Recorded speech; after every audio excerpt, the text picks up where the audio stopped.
Hey guys, Mr. Ader here with day 3 of your daily AP HuG videos. Today I'm going to talk a little bit more about scale, and I'm going to tell you the difference between scale and scale of analysis. They are two different things and they could be confusing. Let's get started. First off, I want to talk about the 4 different scales that we'll be talking about in class for the most part. They are local, regional, national, and global. If we have a map of the entire Earth, that would be a global scale map. We have a map of just the United States, that would be national scale map. We had a map of maybe the Southeast, maybe the Southeastern Conference or something like that, that would be a regional scale map. And then if we had a map of just your neighborhood, your city, the school zone, that would be a local scale map. Now I'm going to talk about scale of analysis, which is a different thing. The scale of analysis is talking about what is being shown on the map. What information are you getting from the map? So, for example, we have a map that has the entire world on it. And on that world map, we have weather patterns. That's the most common one that I can think of, that shows where it's really hot during certain times of the year. And it doesn't have any kind of country borders or anything like that written onto the map. Like you can't see where the United States stops and Mexico starts. That is a global map, again, because we see the entire world, but it's also global scale because the data we're getting is being divided by the entire world. A national scale of analysis map would be a global scale map, can be a global scale map, but the data is divided by country. So the country's borders determine what data gets shown. This may be birth rates or GDP, where it shows the United States has this much GDP, Mexico and Canada have this much, and each country may be a slightly different shade or a different color.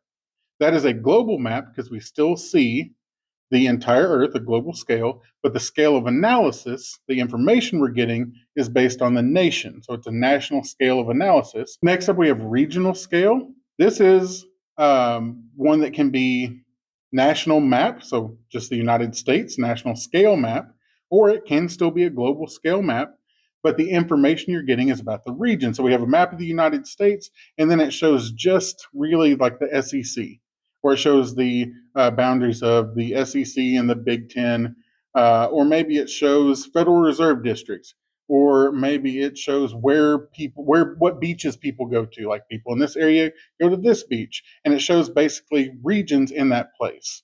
If the information is divided by region, it's not determined by the country. So maybe it's just inside of one country, several areas, or it goes across country borders.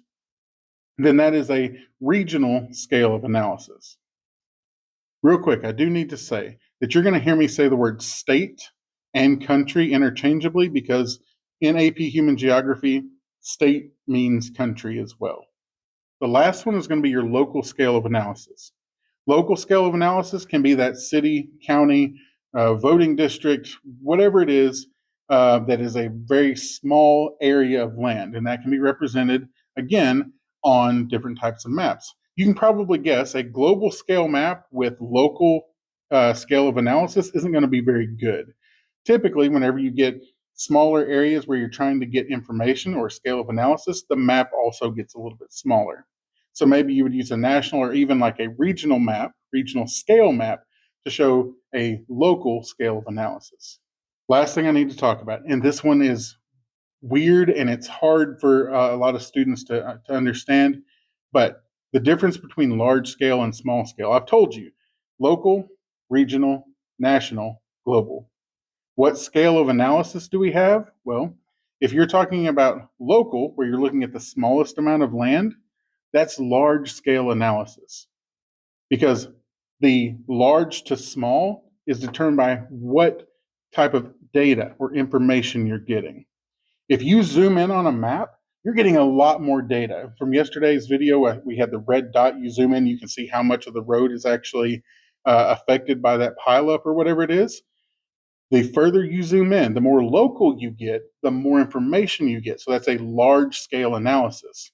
If you were to take that same map and zoom all the way out to where it just shows the entire Earth, your red dot may not even show up. You're getting almost no information, almost no data. So that is a small scale analysis. It can be tricky. It's okay. If you have questions, come talk to me. And I hope to see you guys tomorrow in day 4 of the AP HuG videos. Thanks for watching.